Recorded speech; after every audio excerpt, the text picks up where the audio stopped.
Hey y'all, Uncle Paul here, and it's time to get in the arena with Uncle Paul. Stay tuned. These words will never let me go. Oh no, these words will never let me go. The Houston metro area has over 7 million people, and yet only one unfiltered source of news. And that's Grizzy's Hood News. Grizzy Castillo has built a platform of dedicated followers, helping her solve cases, find missing people, and cover stories that the mainstream networks just won't cover. When my nephew went missing, Grizzy was the first and only for the longest time to help us. She's become a pillar in the community, and now she's got a podcast, Hood News Unfiltered with Grizzy, which you can watch Saturday mornings at 9:30 a.m. on Houston CW or anytime at grizzyshoodnews.com. Grizzy works tirelessly to bring us content, sometimes funny, sometimes heartbreaking, and sometimes dangerous, which is why we have to support her sponsors. Go to grizzyshoodnews.com and find out how you can advertise, follow her on all the major social media platforms, or watch her anytime at grizzyshoodnews.com. If it's real news, it's Hood News. That's grizzyshoodnews.com. Hey y'all, Uncle Paul here. So as I mentioned in the first episode of this podcast, our show's going to be about survivors, storytellers, and justice seekers.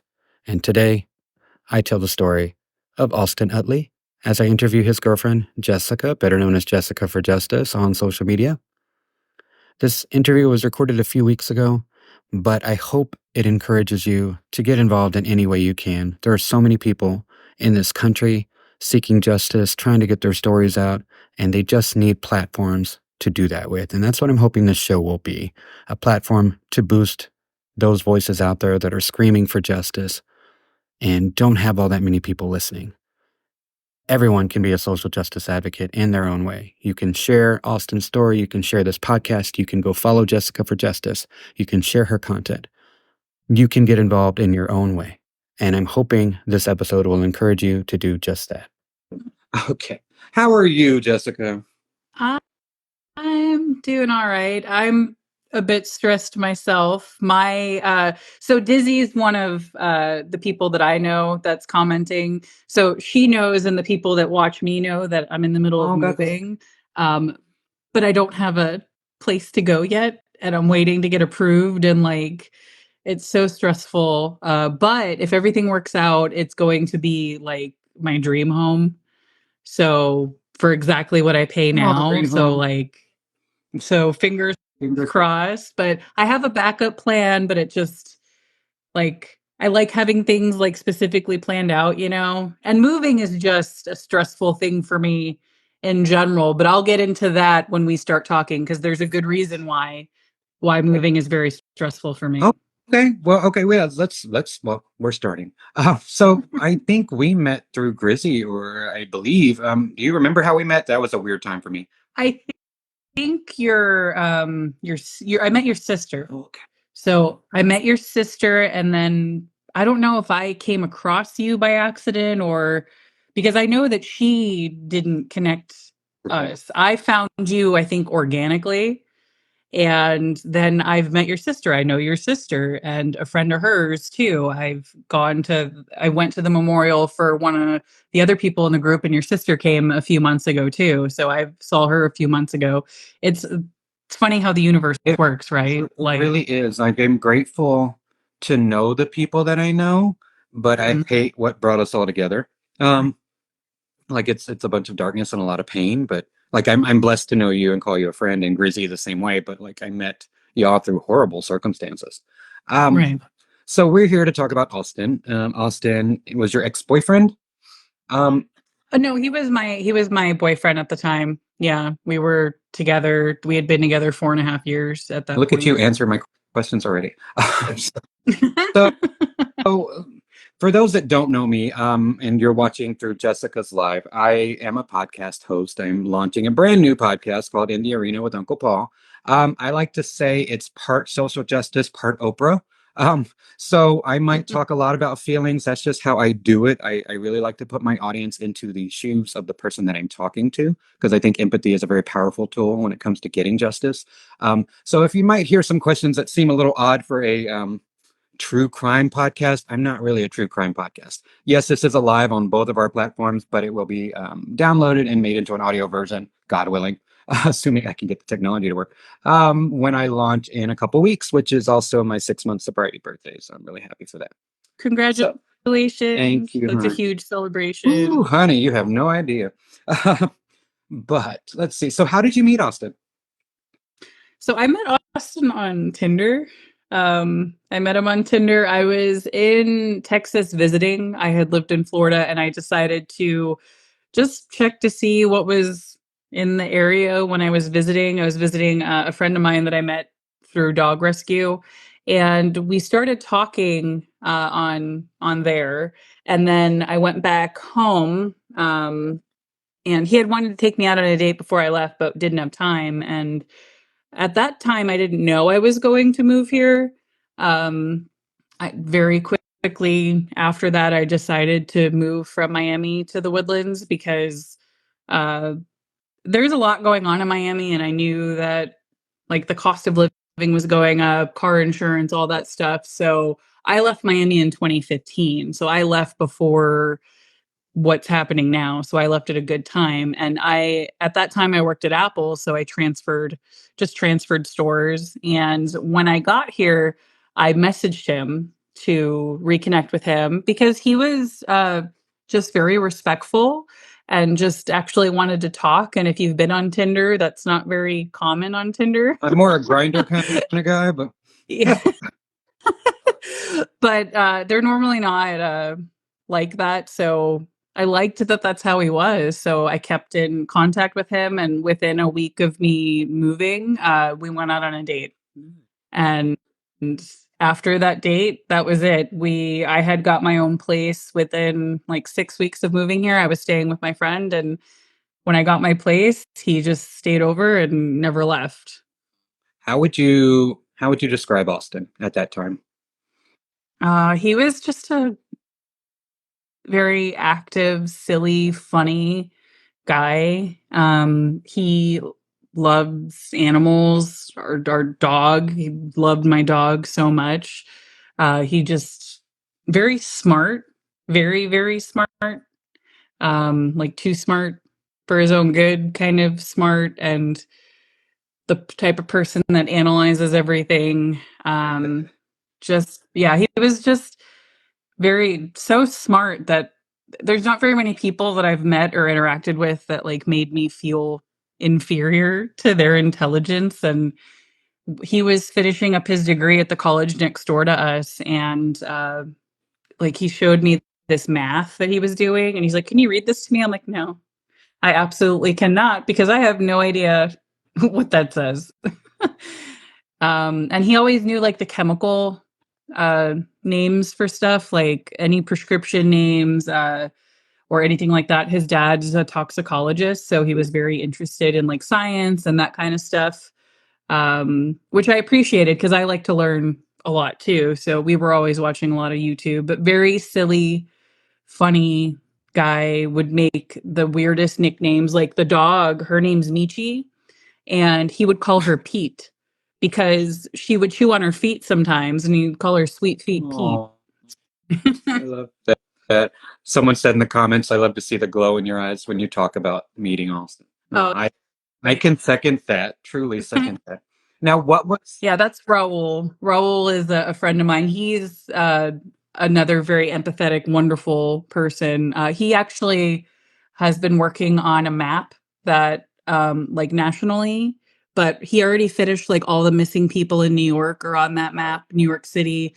Like he's gotten thousands of people that have no voice on this map. So and he's helping families. He's definitely somebody you should connect with. He's a wonderful human being. Can I follow him from here? I'm so not Facebook savvy. But Raul, message me privately and let me see how I can follow you. And thank you for what you do as well.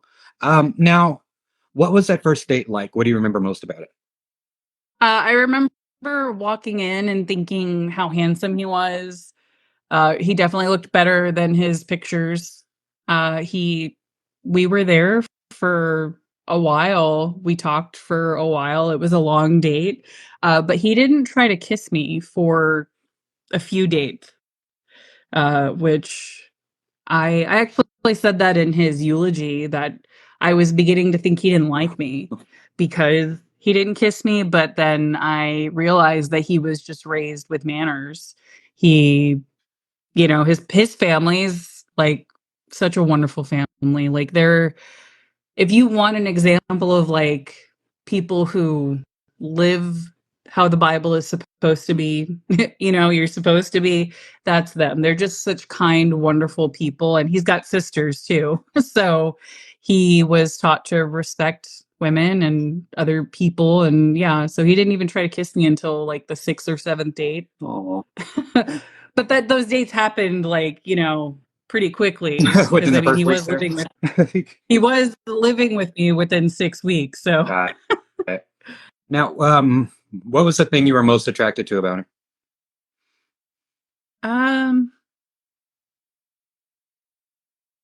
I mean his sense of humor, definitely, because he could find humor in just about anything. And he could be silly. And if you didn't know him, you would think that he's like super serious because he just looks like that. His brother they look very similar, but they're the same where they keep like that stern kind of face, but they're joking around. So if you don't know, then, but I loved that. And how I've, I felt like I met a person that like finally understood me. Hmm.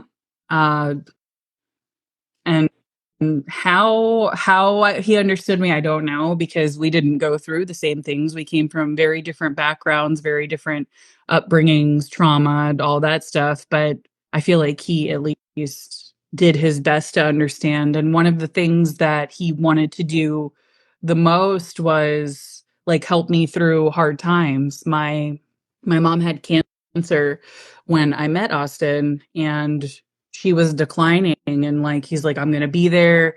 And he just loved helping people, and there was so much to love, like the more you got to know him as a person, then like how could you not? And him being a good looking guy didn't hurt, you know. He's built like a baseball player, fit six, I think he was either 6'1" or 6'3". He was Oh tall. no. And after the Astros won the World Series, he had the long beard, like one of the players at that time. And people were staring at him. And he's like, why are they staring at me? I'm like, you look like that player, dude. Like, you're built just like him. And he loved baseball, too. He used to play baseball when he was in school. And he was just so smart.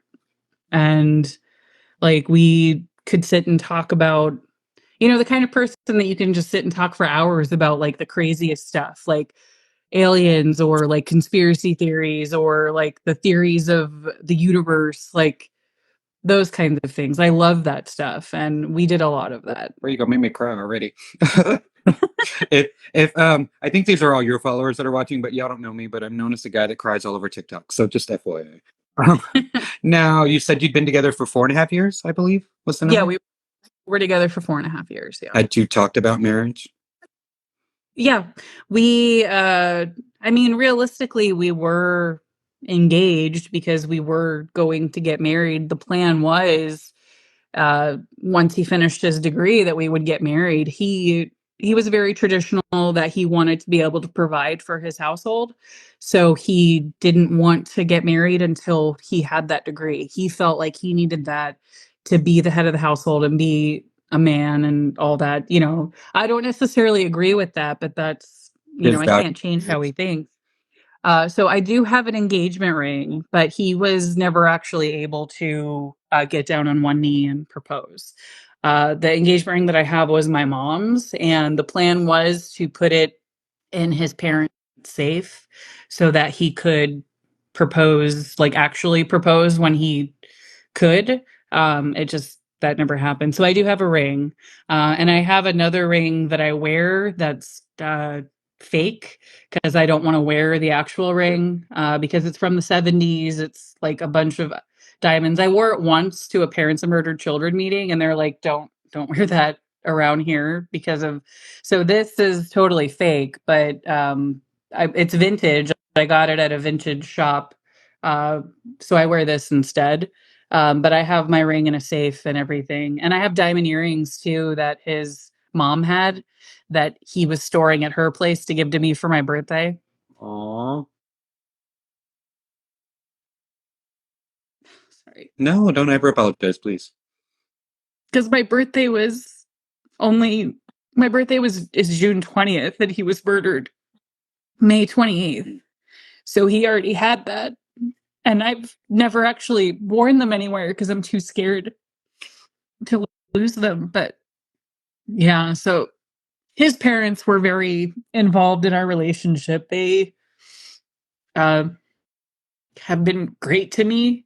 We would always go and like discuss relationship issues, which I thought was weird because I don't come from a family like that, you know. And but like now, I'm so incredibly grateful that we did that and that I have that relationship with his parents because his mom especially has been such a rock in my life, and she told me, you will always be my daughter-in-law, and um, and they've also told me like we don't want you alone. We know eventually you're going to be with someone. We want you to be happy, but maybe someday, maybe in 2025, I'll start dating. But I'm gonna need an application and let them know there's all this extra stuff and you have to be okay with this because I'm not wasting my time once I am ready, you know. But yeah, so his family is great. He comes from, like I said, a really wonderful family and upbringing. I don't come from that. My mom had borderline personality disorder.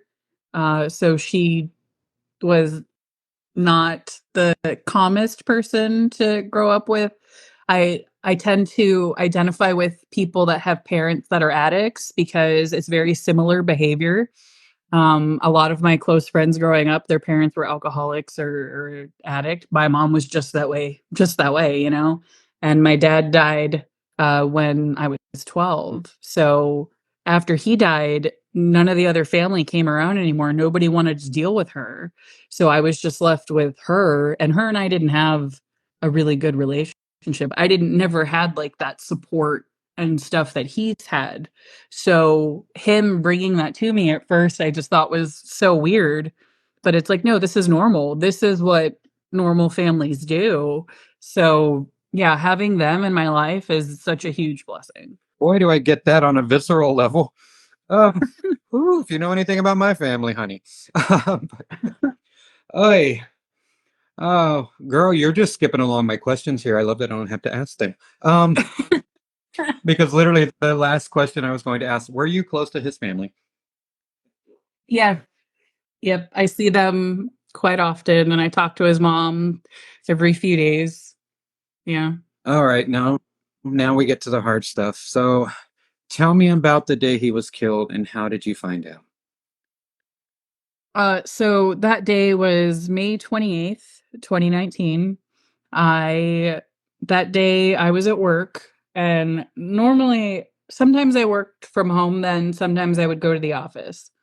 And I lived in the Woodlands at this time and my office is all the way down almost to Bel Air. So a little bit past the Galleria. So it wasn't like a quick drive and there was some data due and it was the first time that I was on this grant. I work for a nonprofit. So if anybody's familiar with the nonprofits, data is very, very important. I am a perfectionist, so I was a little nervous. So I decided to go to the office to double check everything and just get it in on time. And we were supposed to go see Endgame that day. And I told him, hey, we're not going to be able to do this because I need to finish this. And we spoke in the middle of the day and he told me, well, let me backtrack a little bit to explain what's going to happen on that phone call. We had lived at that complex exactly the 4.5 years, and it was sold to a different company. And we started having a lot of issues. Like there was a lot of issues. Like a few days before this happened, our hot water heater was like spitting water everywhere. And I was out of town for a work event, and he's trying to call the office to have somebody come. Nobody's answering. He had to shut the water off, and then they came and like yelled at him for doing that. And when I had them come back to look at the water damage, they talked to me like I was stupid.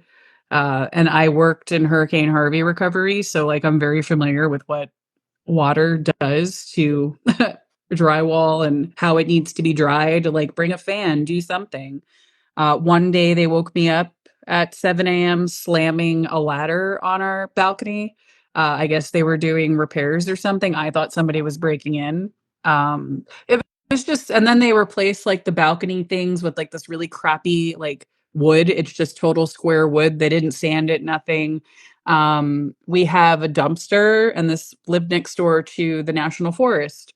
I loved living there because you go in the forest, it's nature, beautiful. But when you have a dumpster that is overflowing with trash that's 3 stories high and it's all around the dumpster because they won't fix the compactor, you're not going to love having wild animals come, and you're not going to love the smell of that. So that had been an issue for months. And I have everything that I'm saying, I have documented emails, photos, all this stuff of all the issues that we were having. So he was the one that was home more to deal with these issues. So he had just dealt with the water issue, and when he walked the dog, he saw the trash compactor again, and he was tired of it. So he went. This is what I'm assuming happened, and he went to the office. I do know that he went to the office to talk to the leasing agents in the middle of the day. He called me after this interaction. What I was told that was happened, he went in and was upset about what was going on, and he raised his voice. He's frustrated. I've done that. Many of us have yelled when we're not being heard or listened to. Instead of trying to do anything, they decide to call the police because he yelled at them. So the murderer at this time, not our murderer then, he's actually one of the leasing agents there. Uh, Austin tried to leave after this, and he blocked the door with his arm. And Austin moved his arm to exit because he's like, "You're not going to hold me here." So they called the police saying that he assaulted the leasing agent. I'm on the phone. He called me. I'm on the phone with him when the police get up to him. That's the last conversation I had with him. What he told me was what I just said, what happened. He went in to complain that happened. And then he told me that the leasing agent said to him, the murderer, he doesn't even need to call a leasing agent. The murderer said, "You are going to piss me off today." He said that. Police didn't care that he said that. I told the police that. They don't care because it's hearsay or whatever. So 4 hours later, I'm at work. I am totally unaware that what's happening is happening. This is after hours, so I think it was like 6:30 because the office is closed by then. So there's so picture yourself, you go up to an apartment complex, they have the big building in the front. If you go straight in, that's the leasing office. On the side is the gym, bathrooms, those kinds of stuff. And only that side is accessible with a key card with residents. And then the leasing office is completely locked after hours. So what I do know is fact is that Austin and the murderer are both in the same place at the same time after hours, which is outside of the gym. Now, Austin would work out a lot, so I would assume that's why he's going there. Why the leasing agent is there, I have absolutely no idea. Why are you there after hours? And then I have no idea what was said or done or any of that. What I do know is that Austin ended up with 32 injuries, most of them defense wounds, stab wounds, 8 major stab wounds, a broken forearm, and the murderer had no injuries at all whatsoever. There's a witness that said they heard Austin say, "Hey, we're neighbors. We can't be fighting like this." There's another witness that Austin ran out of that area and then quickly collapsed, and the murderer was walking away. And the witness was like, "Hey, you need to call somebody." So then the murderer is doing CPR, which you're not supposed to do CPR with massive gaping bleeding wounds. And the only thing that he has ever said was, "I was in fear for my life. So he called 911, said he's bleeding, he's in fear for his Can we talk about how that's a very typical, I hate to go political, but if you've ever been on like right-wing Reddit or anything, that's what you say to get off with something. It was incredible. And tell me why a leasing agent had a tactical knife that is, I saw a picture of the knife. It's a decent size. It's like the blade's like this long. It's a tactical knife. Why do you as a leasing agent have a tactical knife on you? He said it was to open packages. So why is it not in the post office? Why is it in your pocket while you're there after hours? His excuse for being there after hours was to move one of the golf carts. You have maintenance people. Nobody verified this. And so I'm still at work. I have no idea that any of this is happening. Austin is bleeding out. And what time was this again? Time frame? This is Okay. around 6:30. This is So around the sun's still out? yeah. I forget. Educate us. This time, yeah, this is May, the summer. Yeah. So the sun is still out. And there's video online of the crime scene and all that stuff. By the time there's like police there and the news, it's starting to get a little darker. But somebody that was there recorded the crime scene and it's on YouTube. Which I'm not a fan of, and Austin's family isn't a fan of because we've avoided that stuff on purpose. But anyway, backtracking. So we lived right down the street from EMS fire and the hospital, literally right there. We could not have had better chances at his survival, but he was dead by the time EMS got him in. They tried really hard. They'd worked on him really hard. It took me 4 years to even read the EMS report. I have the autopsy and all that, so I know everything that happened to him. And so the murderer claims self-defense, but you're telling me that you needed to stab him that many times? His forearm was broken, for Christ's sakes. Like, and he had defensive wounds. I'm like trying to show you on my arm that I'm holding the phone. Like, he had defensive wounds. He had stabbing wounds back here. So he was 6'1", 6'3". I can't remember, but the murderer was 5'10". So they're trying to say that the murderer was at a disadvantage because of his height and their weight. But I want to try to stay on track because I'm going to go all over the place. So clearly he's not at a disadvantage when he's the one with the weapon. Right. And Austin had just turned 30. The murderer was like 45 then. So you're saying age is a factor too? Now, Okay, but you know what Austin wasn't? Austin wasn't trained by the military. That motherfucker's a veteran. So, and you know, one of the first things military college taught me? How to break somebody's goddamn arm and forearm.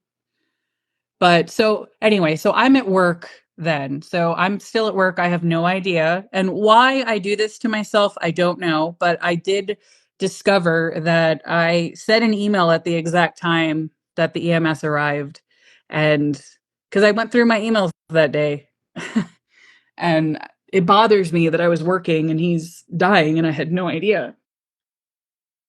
But that like this feeling right here, that's survivor's guilt, which isn't logical. I shouldn't feel that, but we're not going to judge our feelings. We're going to feel our feelings. We're not going to judge them. We're human beings. Right. Human beings. Right. And so I'm at work, and then I had talked to Austin earlier that day, and I even thought, this is weird. I haven't heard from him, but I was like, well, you know, there was a lot going on earlier. I'll let him be. He might be napping. So I decided to go out and get ice cream with a friend of mine instead of going straight home. If I had gone straight home, I would have came home to ambulances and police and all that stuff.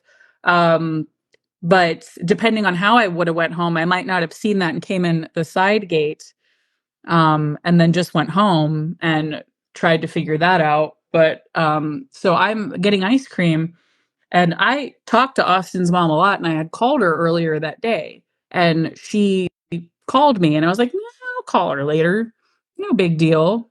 And then I was actually talking about Austin to somebody at that time, and something didn't feel right. So I opened up my Facebook, and I had a message from my sister-in-law, so his brother's wife. And she goes, "Call Lucy now." And I knew in my gut that something horrible happened. And before I even called, I knew he was dead. I knew. And like, but I thought maybe they were going to tell me there was an accident or something, like there's no way that that was the furthest thing. You don't expect something like that to happen to you. And I moved from an area that's on the first 48 to the Woodlands to not have those things happen. I had a police chase end in my front yard. There's an episode at First 48 where I can walk from my to my old house. I moved to the Woodlands so those things didn't happen. And then the first thing she said to me was, when I called, she said, "Did you hear about Austin?" And I said, "No, no." And she couldn't tell me. She broke down crying. And my sister-in-law took the phone. And at that time, we didn't have a lot of information. She just said one of the maintenance people had stabbed him to death. And at that point, like, it didn't really matter the details. Um, and it's like this out of body experience almost. And because when I got that call and she told me, it's like this guttural, primal scream. And when that happened, I heard it. And it's like I saw myself. And I slid down the wall.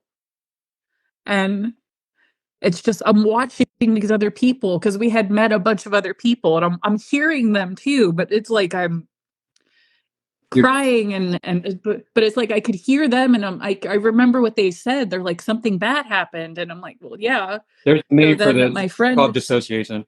yeah. Just for it's such a weird feeling, but it's called So dissociation. my friend put me in a car. I'm hyperventilating. I've never hyperventilated in my entire life. And like I was like, "Oh my God, what about the dog? What about the dog?" And so they're trying to call the police to see, like, can you tell us anything? And nobody could tell us anything. And like I'm just waiting. I'm waiting because I don't know what to do. And how Austin's family found out is kind of messed up. So Austin's brother is in law enforcement. He works for the county that we lived in. And a lot of people follow the Montgomery County Police Reporter Facebook.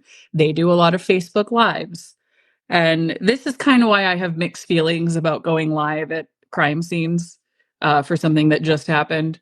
Even for the news, for everybody, because of this. Because so Austin's mom was taking her grandchild home. She drove by our apartment complex and saw the EMS, the police, and all that. And she's like, "Oh, there's something going on at Jessica and Austin's apartment." So then Brandy, well, I don't want to say their names. I'm trying to, I've always been trying to be very careful with that. So the sister-in-law was on Facebook and saw on the Montgomery County Police Reporter that they're streaming. And so she calls Austin's mom and she's like, "Hey, did you hear what happened there?" And she's like, "No, I just drove by." And Brandy goes, "Well, somebody was murdered. Somebody was murdered." And so she calls her husband, who is on duty at this time, mind you. He can't even speak when she calls him because he heard the call come in. And so then, like, he couldn't even answer. So then he and his supervisor had to go to his mom's and tell his mom, you know. And then after a couple hours, his family was like, "Where's Jessica? Oh my God, what if she doesn't know?" Because that's why they didn't call me right away, because they thought I was there or whatever. They thought I knew. And yeah, so that's how they found out. And then that's how I found out. So while we were trying to figure out what the hell was going on, I didn't know if my apartment was a crime scene. I didn't know any of that. So I go back to my friend's house and I'm waiting and waiting and waiting. And the police are talking to his family. And then the police call me at 11 something because they told us not to, like, you know, be together until after they speak to both of us. So they call me at 11 something and then I'm hysterical still. So they're like, "Oh, I guess you heard." Well, yeah, I heard. Um, Now I want to say a disclaimer before I get into this part. I want to say that I love and respect most law enforcement. However, I do not love and respect this detective nor how things happened in this case. I know that I'm not the only one that has had issues in an investigation, but we had some really horrible um, issues in the investigation that probably cost us justice. But the one thing that I can never forgive is how cold and callous they were to me. So they called me at 11 something. They didn't know that him and I lived together. Like, how do you guys not know? That's my address. That's my registered address. How did you not know? The apartment complex would know. But great police work, guys. Like, if you Google me, that's my address. If you look me up in the system, my driver's license, but anyway, I don't even know how they got my number. But so they call me and then they ask me to meet them to talk to them. Now, when you're talking to somebody in my position, do you think that they should find somewhere that's safe and comfortable Well, for us to sit and talk? You would think so, right? You would I think. wouldn't. Like, like I'm not a suspect, right? Like, I'm not a suspect. I'm somebody that you're trying to talk to get information from who just found out that the man that I was supposed to marry was stabbed to death. They met me. Can I curse? Am I allowed to curse on As long as Facebook? no one Okay. flags the live. They met me at a motherfucking gas station at like 1 o'clock in the morning on the side of a fucking gas station. The side of a gas station. At least it was the Woodlands and not like somewhere in Houston, like, you know, in Southwest or, you know, like why do you think that that is an appropriate place for us to meet? Why couldn't we go to the police station? Why couldn't we have gone to a restaurant and sat down somewhere, anywhere, literally anywhere other than the outside, the side of a fucking gas I station? I hate to cut you off, but you know what this reminds me of, and you know her, Rosie Yanis. When For those that are in the chat, Rosie Yanis is one of the mom. She's the mother of Christopher Stone, one of the kids that died in the Santa Fe school shooting. And the FBI Mm-hmm. took all of these families and they had them in one room, kind of like American Idol, where they're going to walk in and tell you who's made it to the next round, and they were going to tell them like, okay, your son's alive, your son's dead, like. That's what they were trying to do to things. So this isn't, I hate to say this is not unheard of. It happens, and I don't No, understand why. it's not, But they yeah. want, And that's the messed up thing. It's not unheard of. And like, what the hell is wrong with you? I mean, I'm not like I don't have a degree in psychology or anything like that, but I know enough on how to treat another human being during something traumatic. And it was that detective and a Texas Ranger. And they were just like they didn't even try to get to know Austin, right? Like they believed everything that the murderer's coworkers are saying. Of course they're going to defend their coworker. They weren't there. They so they believed that Austin was just crazy and drunk. He didn't drink. We didn't drink. So they were trying to say that he was like just this violent, horrible person and was drunk at the time. So these detectives were not very nice to me. And when I told them the only thing that he really wanted to do in life was to get married and have a family, the Texas Ranger like scoffed. You know, when you do that, like, like that, he did that. And like, I will never forget that. My memory is not the best, but that I will never forget for the rest of my life. And they were even like not very nice to his family. And like, not that I expect special treatment, but we're not like some scumbags. This is a law enforcement family. This is a college student. Like, he comes from a very well off, not very, but what much better than I am family, like this isn't it, but even if he came from somewhere, you don't know him as a person because of what these people are telling you. You're assuming that he's horrible. And I don't care if he was a drug dealer. I don't care if he was anything. Nobody deserved what no deserves what happened to Austin. There's plenty of people in my group that their loved one was murdered over marijuana. And like nobody, just because you're doing that doesn't, nobody deserves these types of death. Nobody is the judge, jury, and Ooh, can you say executioner. that It's again? it's not okay. Like when I people even with like the Soto Guerrera case, people are saying that they deserved what happened to them because of what he was doing. No, no, no, no. They don't deserve it at all, This is like exactly what this means for those that are watching. I'm wearing my I am AJ shirt. The reason that says AJ, I am AJ, is because people on, okay, it's mirrored, so my hands are all over the place. But I did a campaign on social media because my nephew was murdered, shot, stabbed, and thrown away, and people said he deserved it because he was a junkie. So I took it back. I told everyone that I am AJ, and I went on TikTok and started a campaign to rehumanize addicts. Addicts don't deserve murder just because they're struggling with the disease. I am a recovery. they Sorry to make it about don't. me. They don't. Um, No, no, no. It's so important to, I mean, you needed to throw that in there. That is important to mention for sure, and to why you're doing what you were doing. But it makes me so angry that I even heard a police chief once for one of those smaller little Houston towns that there are very few innocent murder victims. And when he said that, I was like, "Oh, no, honey. No, no, no. Nobody deserves that. Nobody deserves that." And if this really was self-defense, did you really have to stab him that many times?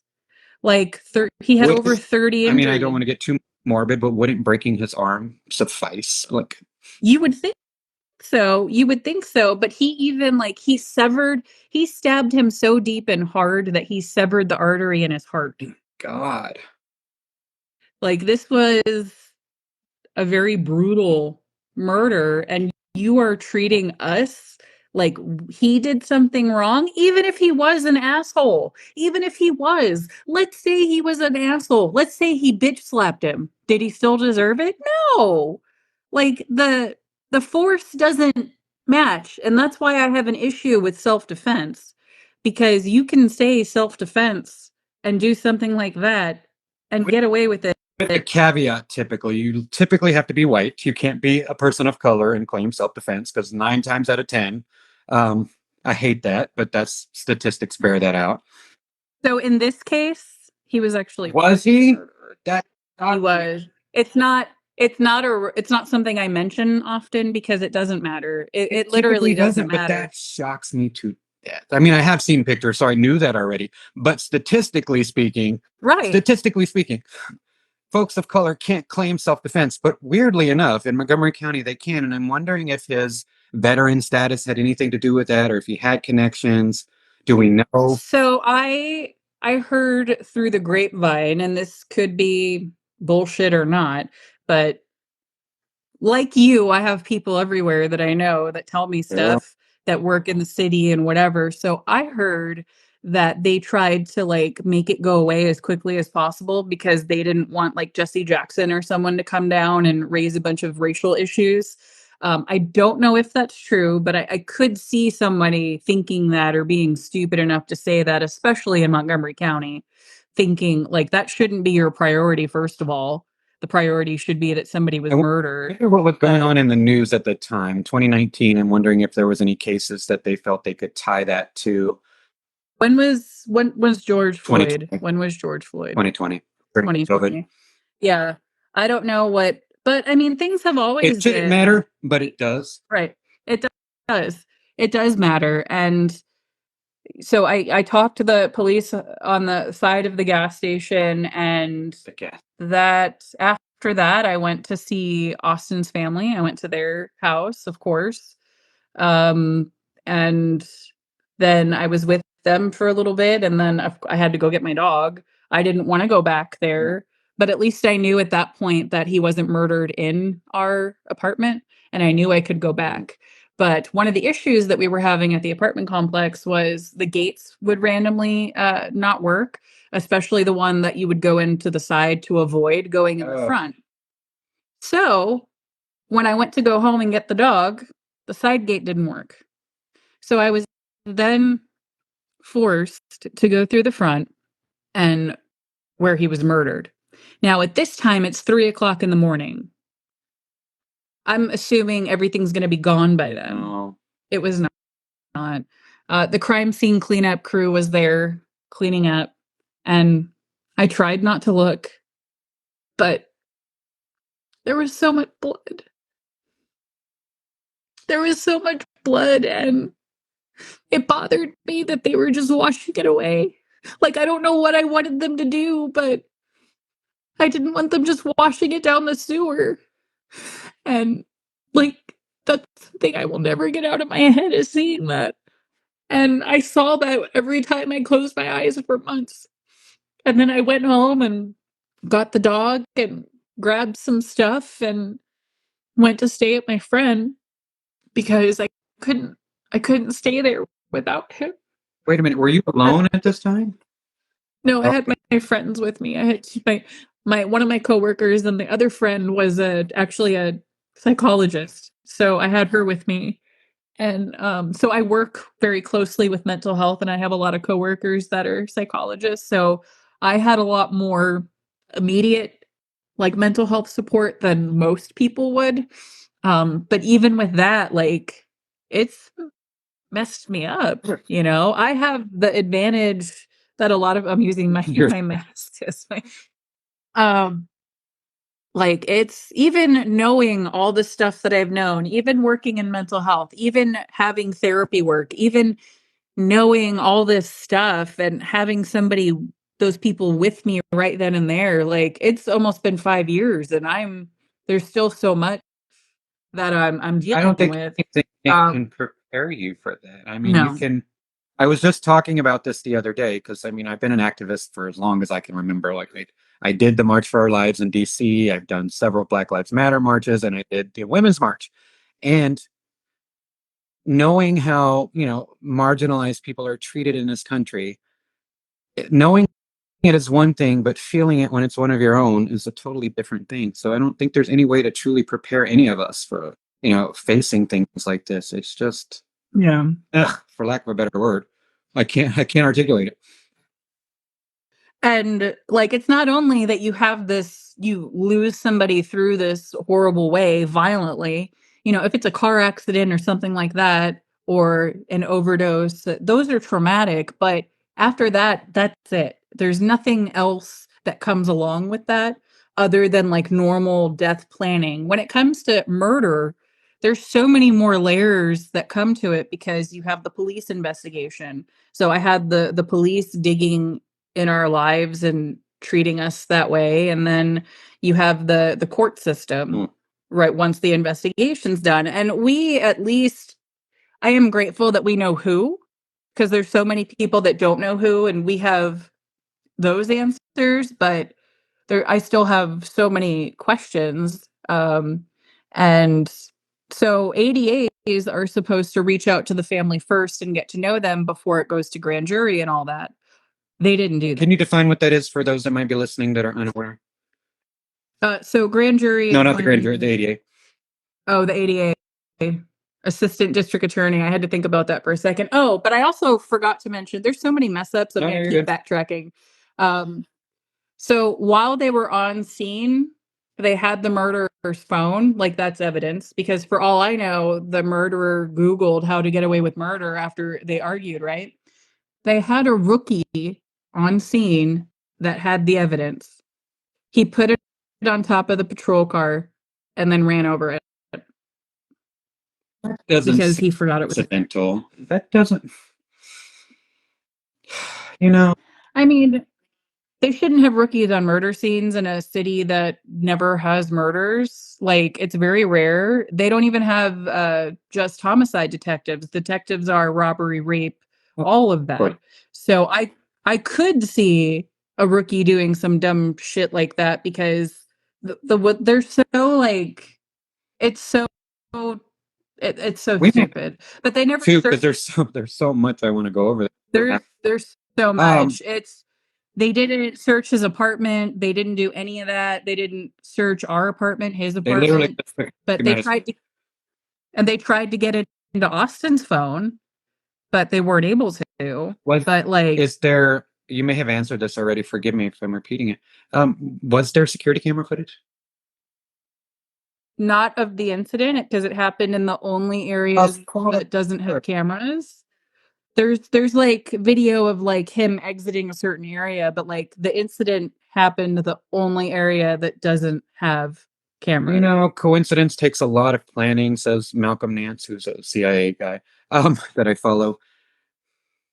It, there are echoes of our case in this case too, because after my nephew was murdered, his ankle monitor pings for 2 hours at a Joe V's shopping center, which coincidentally, none of the cameras work.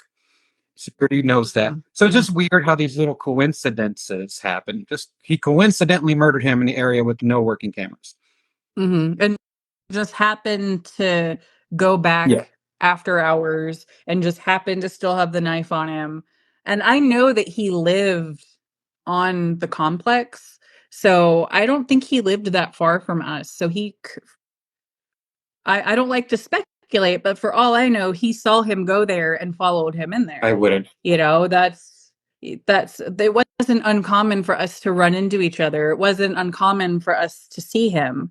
And yeah, so the fact that they never looked into any of this stuff, and when I called the police officer or the detective to tell him what Austin told me the murderer said, because I feel like that's a big deal when he said, "You're going to piss me off today." But Sounds like a nope, hearsay, premeditation. like that. They didn't care about that. And then the assistant district attorney never met us. We actually heard through the grapevine that it was going to grand jury. And then his mother started reaching out to the district attorney's office. So that was in November.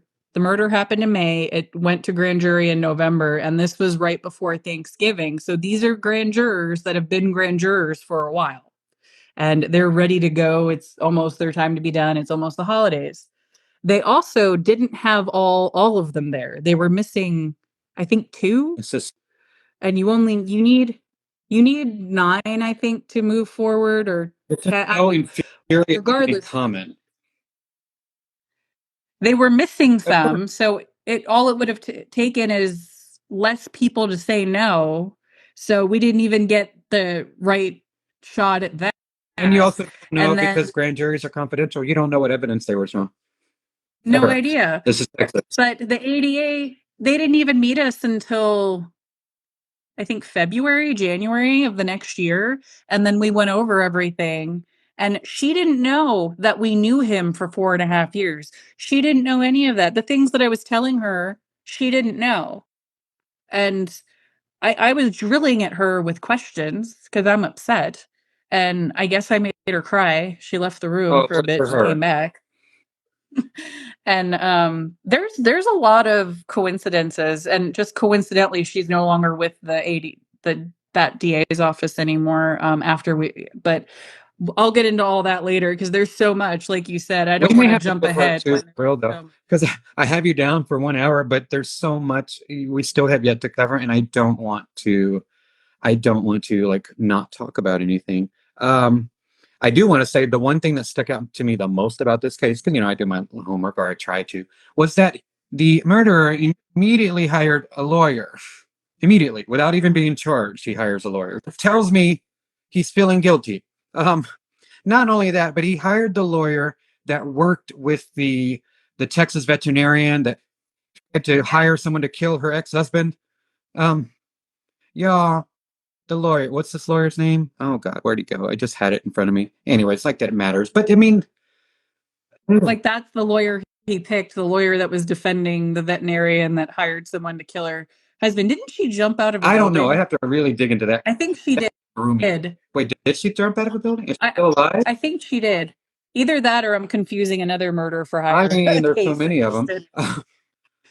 Right. There's so many issues that happen and so much stuff. This Harris County is crazy. And that's why I live in Harris County now is I moved. I didn't want to live in the Woodlands anymore. I don't blame you, Because, but Harris County, I got some issues with Harris County.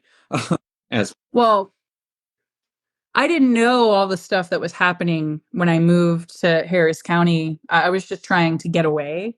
Um, and I was staying with some friends initially, but then that got weird. So I needed to get out of there.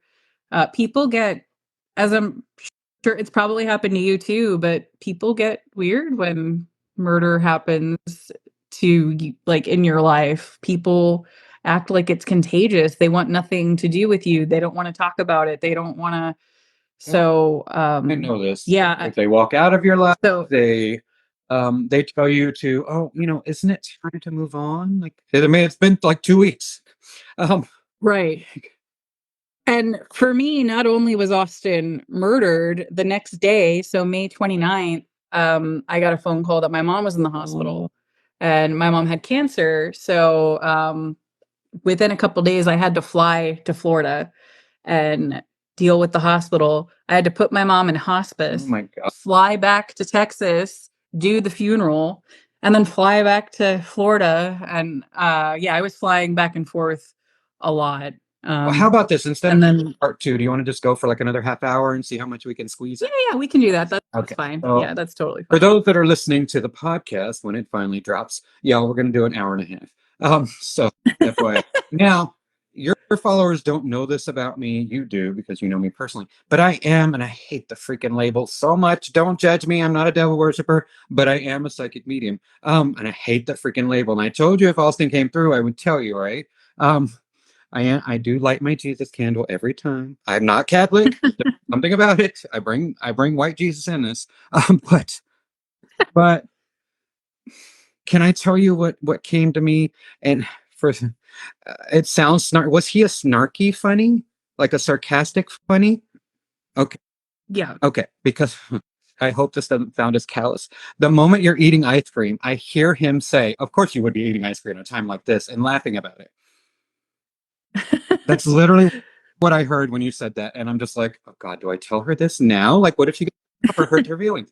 But he's a snarky guy, like, Yeah. and I kind of love that about him because so am I.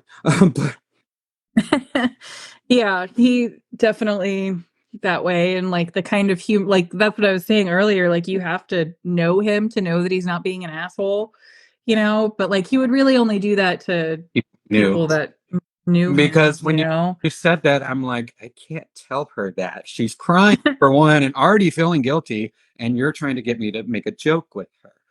So yeah. Yeah, that's definitely yeah. Um, Um Okay, well, without getting too deep in the weeds in a reading, like a full-on reading, because I did tell you I would say if he did come to me, he did. He hasn't left your side. So I think you feel him and see him often. Um, you don't trust your intuition enough. You trust it, but not enough. Um, so you're right. you don't. I second guess myself all the time. Doubt is my biggest enemy. So I would argue that it's probably yours too. Um, oh God, are you coming up with like a big life change? Are you in a fork of the road kind of moment?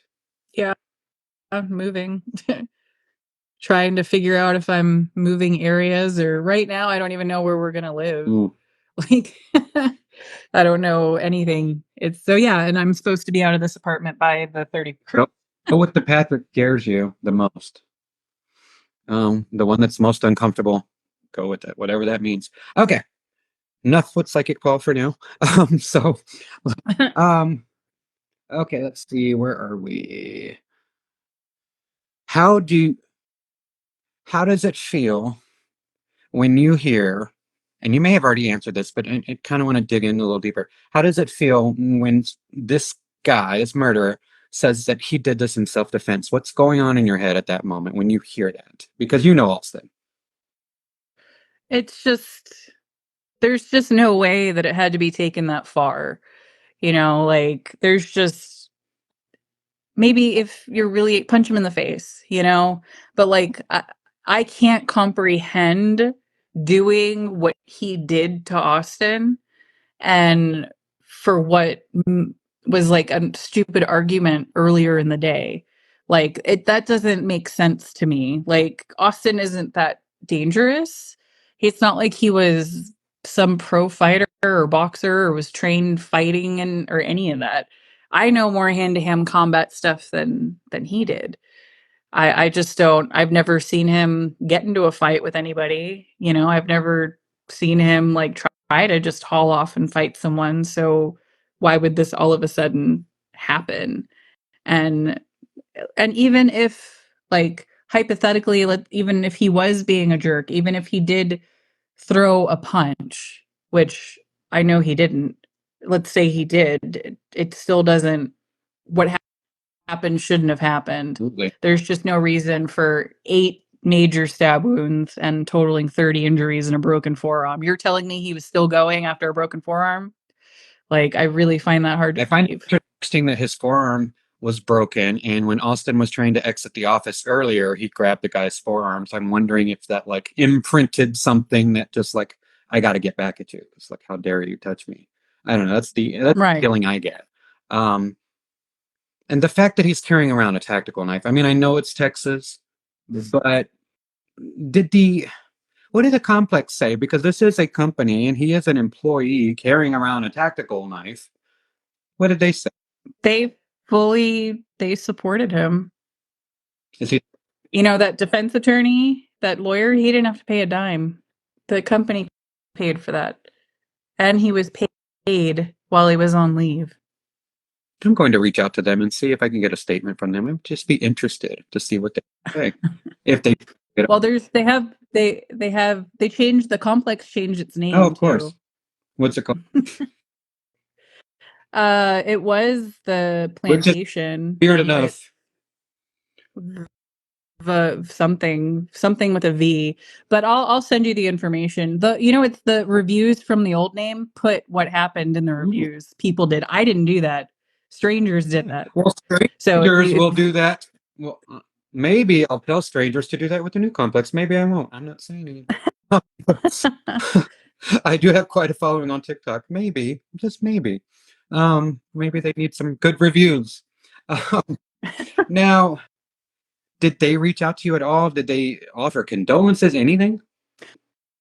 The only thing that happened with any contact, so another shady thing that the complex did. So after that interaction with the leasing agent, they actually contacted their lawyer to try to kick us out, trying to say Austin assaulted that person. But like at this point, I'm not aware of this. I have no idea. So I had a missed, so that after he's murdered, I get a missed package thing on my door. And I'm like, that's weird.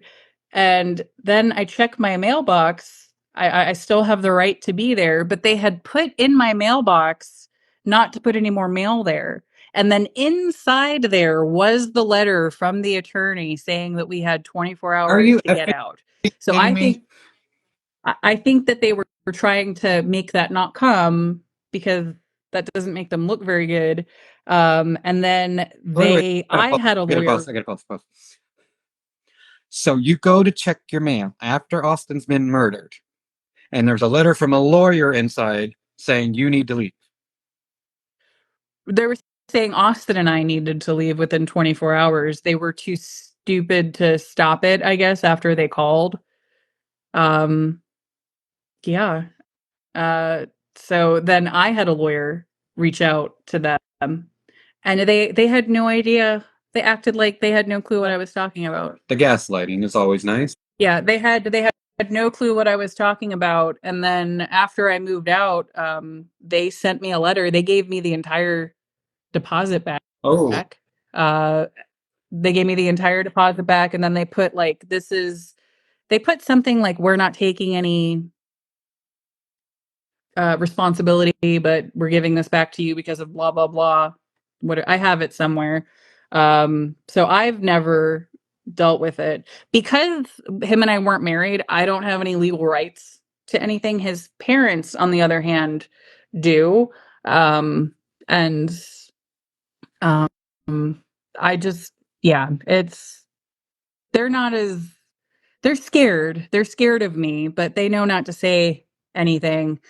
And I'm thankful that it was a family friend that was the lawyer that helped out with that because I didn't want to have any issues with them. And because I was dealing with my mom, You're a friend of mine had to move me out. She moved me out while I was in Florida, and so she was dealing with that too. But yeah, I do know some of the things that were said about him by them, but they've never tried to reach out to me. I don't think that we'd be allowed on the property. I would assume I'm not allowed on the property, but I don't know that for sure. I thought about that the other day because it's like, what if I want to go where he died? I don't know if they would let me. Hmm. And so much of me wants to go protest. It's been a long time since I've had my feet on the ground yelling. Oh, this is so infuriating. I can't imagine what it's like Oh, to be in your shoes. it gets worse. So the so the ADA, the assistant district attorney that didn't contact us the first time, she reached out to when we kept reaching out, we finally met with her and like I told you, she cried and all that stuff. They had showed us some of the stuff. Well, then she tells us if we can get more evidence, they'll try again. So what do you think me and his family are doing? Gathering as much evidence as humanly Why is possible, it on right? y'all to gather any evidence in the first place? So I'm pretty sure she just said that to like get us out of the office because she didn't know what to do.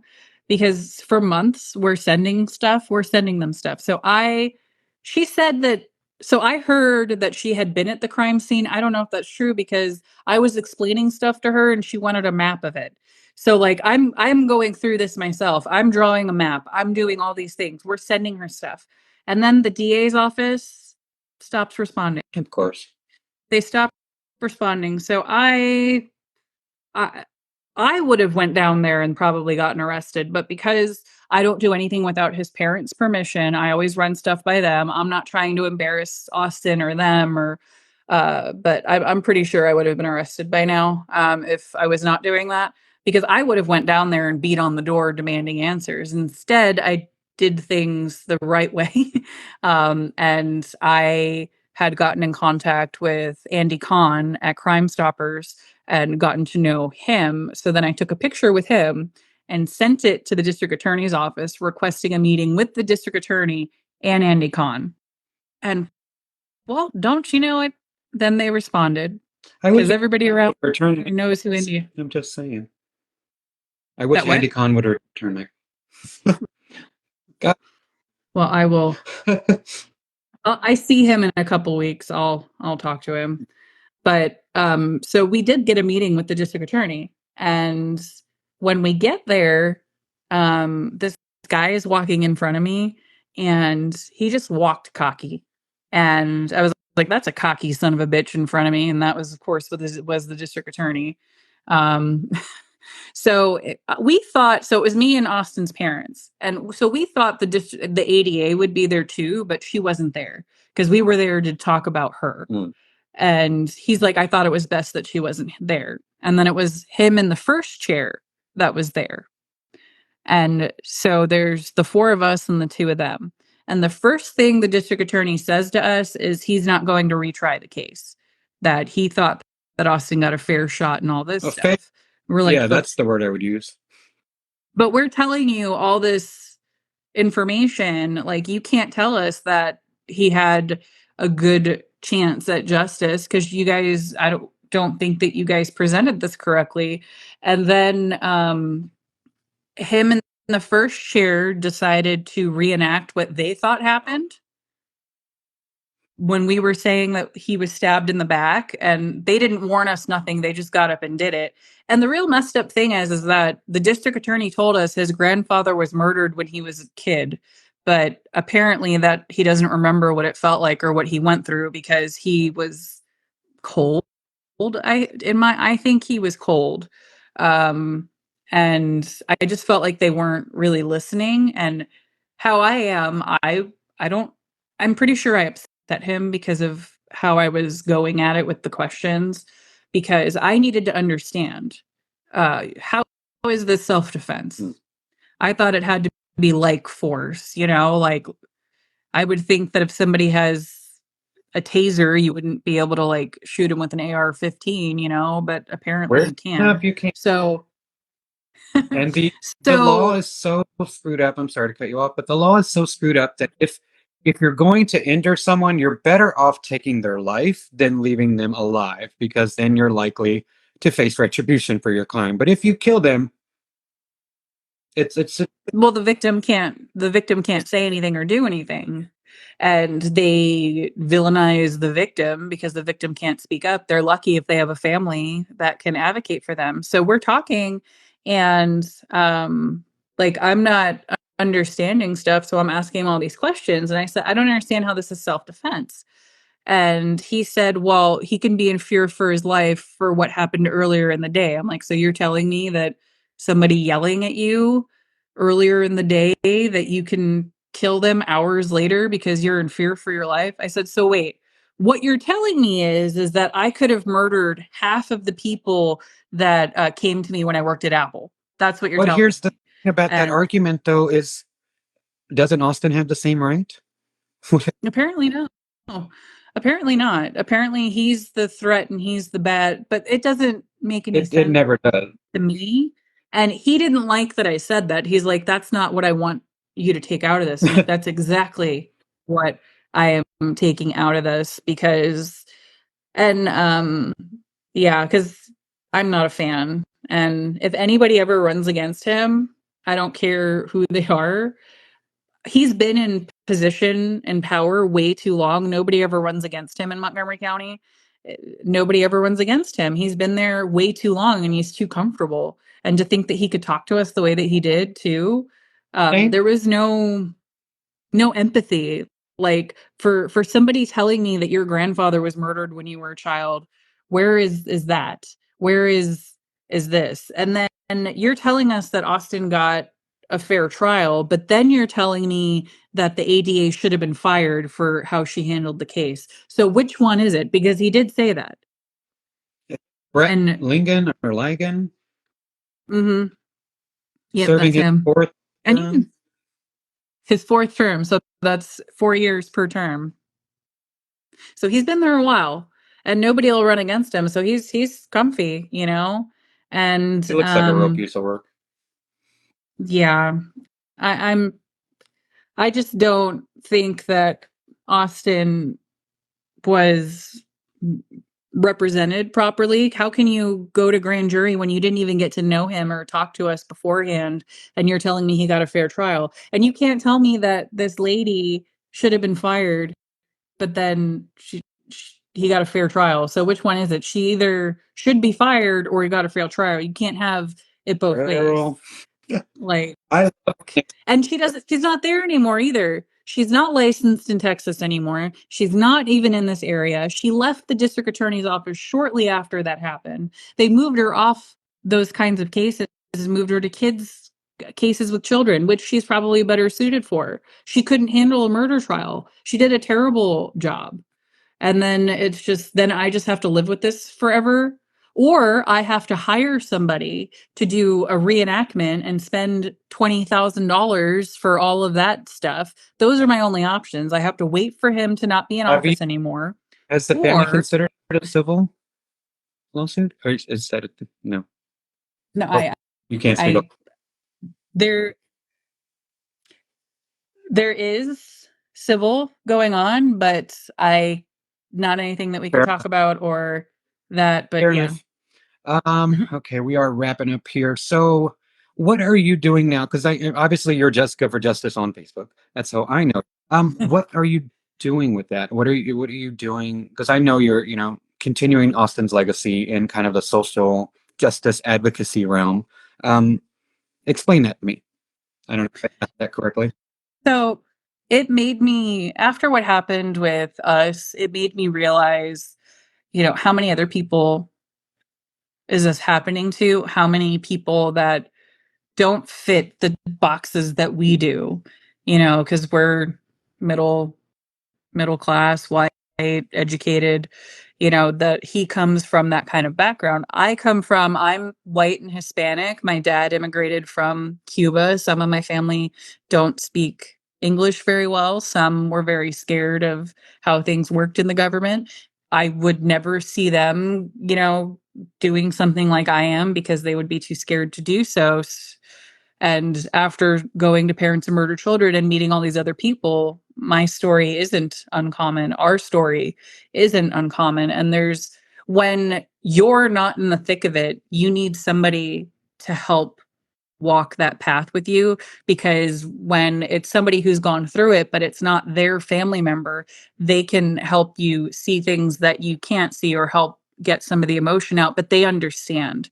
So I'm trying to connect with other victims, other crime survivors, network, trying to spread awareness about the criminal justice system, because there is such a lot of people don't understand how it works, and a lot of people are angry at the wrong parts of the justice system. Like, I know that what's happening in Harris County with the bonds and the PR bonds and all that. And I see people get angry at, like, Kim Og, for instance, but all she can do is they can submit a paper asking them not to do that. The judges can do what they want. The DA has no control over that.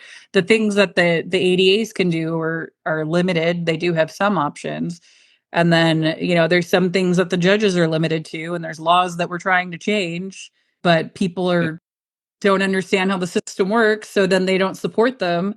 So it's spreading public awareness, education. So I have I do some lives on YouTube. I post stuff on Twitter. I talk about current crime stuff. I have different show stuff that I'm doing, and then I have something that I'm starring with Raul that I had mentioned earlier, something called Catch Justice, because I am Jessica for Justice. His name on Twitter is Catch Lisk, because he's been very involved in the Lisk investigation. So we're going to do cold cases, because he has thousands and I have thousands here just in Harris County.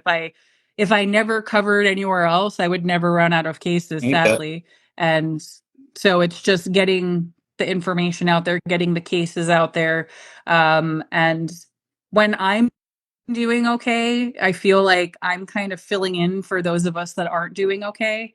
I have my bad days too, but I feel like, I don't want to say I'm obligated, but I feel like it's my duty to be this advocate and fighter for those that aren't able to do it, because there's some people that I know in our groups that can barely survive or get out of bed, or uh, I want to be there for them. I want them to see that it's possible to, maybe I haven't gotten over it, but it's possible to survive. It's possible to do things, and it's possible to help each other, because there's 20,000 homicides a year in the United States. But when these laws get brought up, they're not getting the backing that they need. So if we just get together and go testify at the Capitol and support these bills, we can make a lot of change. And I did do that over the summer. I testified in behalf for a bill that helps murder victims' families get evidence before trial. I couldn't imagine. We got the autopsy in August. So from May to August, I have those questions Can going we on. talk about that real quick within the next 7 minutes? So y'all, this is the case I've been working on too for a minute. I mentioned it earlier. Rosie Yanis' son, Christopher Stone, was murdered in the Santa Fe high school shooting. But what most people don't know about that case is, because of the way the laws are written, and because of the fact that the criminal trial for the killer hasn't begun because of his mental state, the evidence in that case, up until recently, the family was not allowed to see it. So all they knew was the time of death for the 10 people. And literally, I don't know how this is possible, but they all died at the exact same time. On their death certificate, Right. It lists the exact same time and date. So somehow this guy went around the art classroom and killed everyone all at the exact same time.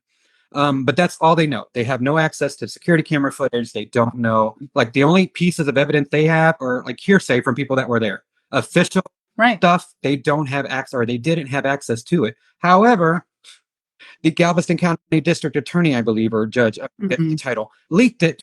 District Attorney leaked it to a documentary filmmaker before the family members were legally allowed to see it. Did you remember that?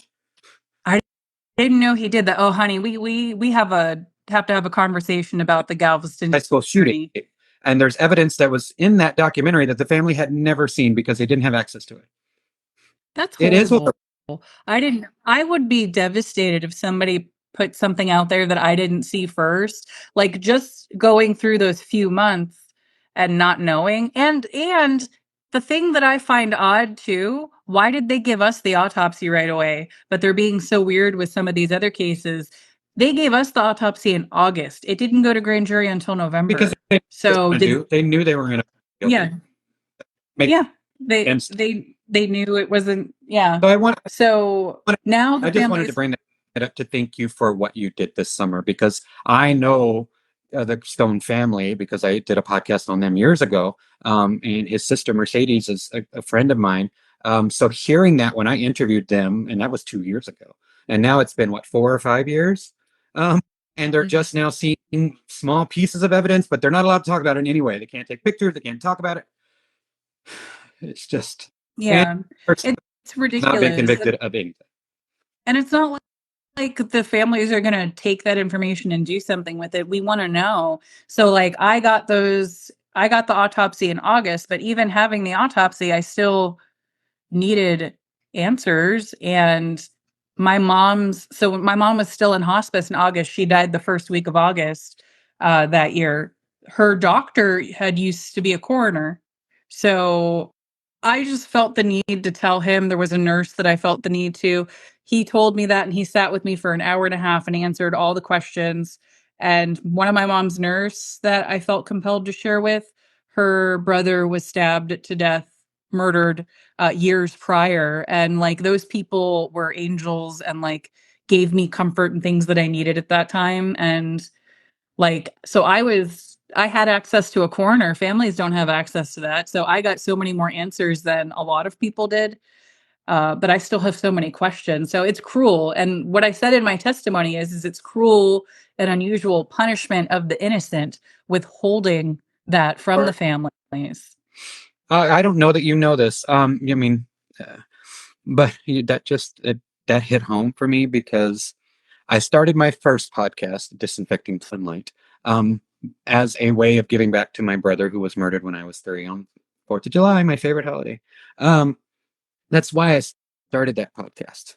And then I fell out of it because of AJ's murder, which is why I'm bringing it back. So it's just a full circle kind of moment for me, but I still get that on a deep, visceral level. Unfortunately, I do have to wrap up as much as I've enjoyed this, and it's been an honor and a privilege to finally hear Austin's story. I know we've been going back and forth for some time. Now, before we go though, what would you want Austin's legacy to be?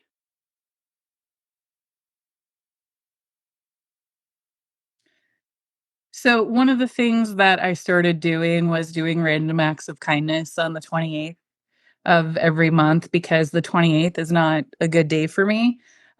So I will make notes, make a note or have a little card, and give it to somebody. A lot of times it's like a waiter or something because it's the easiest. So like I'll leave cash and a gift card and explain to them why I'm doing it. And if they could pay it forward because, there's just like Austin wanted to do good in this world. And even though he's not here, I'd like to keep doing good in his name because he wanted us to buy property. He wanted us to rescue animals. And we had talked about having a shelter where we could hire homeless people. So, because what better understands homelessness than, a homeless person? And then who better to give those animals affection? We had all these plans and, so yeah, be kind. My shirt actually says, be a kind human, be, be kind to one another. You never know what somebody's going through. So don't be their reason. Be their reason for staying. Don't be their reason to go. Ooh, girl, I need that on a pillow. Is there anything we can do to help with Austin's case in any way? Is there anything that can be done from the listeners or viewers other than keep his memory alive? Unless somebody has access or can find somebody or a company that would be willing to reenact everything and help us get new evidence because that stuff is not cheap. It's like $15,000 to $20,000, and that's just not something that we can afford. Well, that Um, might be but something we can try and get. Like, I mean, there's Adventures with Purpose. They do diving, which is yeah, expensive as hell. And I know that First Priority Search and Recovery, they are volunteer, private investigators. They brought the cadaver dogs and did all that on our behalf. So I wouldn't doubt that there's someone out right. there. Yeah, if there's anybody out there, I have so much evidence. I have thumb drives, I have photos, I have I have everything. I just haven't looked at everything because I don't want to see the autopsy photos and all that stuff. That's for, that. But yeah, and if you're on social media, I'm on every social media. Jessica for Justice, same And username it's on just everything. okay. Yeah, Jessica with a K everywhere. I'm trying to do better on being as active on all forums. I'm on YouTube and Kick and TikTok and Instagram and Twitter and Facebook and all the Well, when things. we go to the podcast, So I will tag you in it or links to your socials. I hope you got something out of that episode, and I hope it encourages you to get involved in any way you can. You can share this episode. You can follow at Jessika for Justice. Her information will be in the description of this podcast. You can support the show, help boost stories like ours. You can be a social justice advocate too, right from the comfort of your own couch. Also, don't forget to follow Ari Zizzo. He has given us our theme song, These Words, for absolutely no royalties, because baby ain't got no money to be paying. But follow Ari Zizzo on all social media platforms, stream his music, go boost him, follow him on TikTok, use his songs for content. And until next time, y'all, stay in the light. I guess I'll leave this till tomorrow.